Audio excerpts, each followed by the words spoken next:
దిగువ మానేరు వరకు గోదావరి నీళ్లు ఇవ్వలేమని ప్రభుత్వం చేతులెత్తేస్తే కాళేశ్వరం ద్వారా నీళ్లిచ్చేందుకు సిద్ధంగా ఉన్నామని మాజీ మంత్రి గంగుల కమలాకర్ అన్నారు. కరీంనగర్లోని దిగువ మానేరు జలాశయం డెడ్ స్టోరేజ్లో నిలిచిపోవడంతో తాగునీరు, సాగునీటికి ఇబ్బందులు ఎదుర్కొంటున్నారని గంగుల తెలిపారు. ప్రభుత్వం వెంటనే చర్యలు తీసుకోవాలని డిమాండ్ చేస్తూ నీరు లేక ఎండిపోయిన ప్రాంతాల్లో హాకీ, క్రికెట్, ఫుట్బాల్, వాలీబాల్ ఆడుతూ నిరసన వ్యక్తం చేశారు.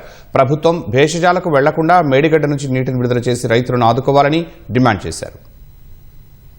అంటే ఇటు సాగునీరుకు, తాగునీరుకు ఈ రోజు ఇబ్బంది పడే పరిస్థితి వచ్చింది. కరువు వచ్చినప్పుడు మాత్రం ఆదుకునేదే కాళేశ్వరం.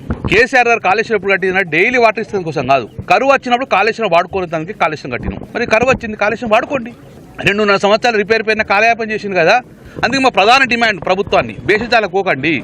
ఈ కరువులో నీళ్ళు వచ్చినట్టే, కాలుష్యం నీళ్ళు వచ్చినట్టే కేసీఆర్ పేరెత్తని చెప్పి వేషాలకు పోకండి. దయచేసి ప్రజలు అల్లాడిపోతున్నారు. కన్నెపల్లి పంప్ హౌజ్ ఆన్ చేయండి, నీళ్లు డైవర్ట్ చేయండి. కాలుష్యం కూడా నీళ్లు పోతున్నాయి, మేము వీడియోలు తెప్పించుకున్నాము. ఇప్పటికి ప్రజెంట్ నీళ్ళు కిందికి పోతున్నాయి. ఆ నీళ్ళని అరెస్ట్ చేసి డైవర్ట్ చేసుకొని నీళ్ళు ఇవ్వమని చెప్పి ప్రధాన డిమాండ్ పెడుతున్నాం.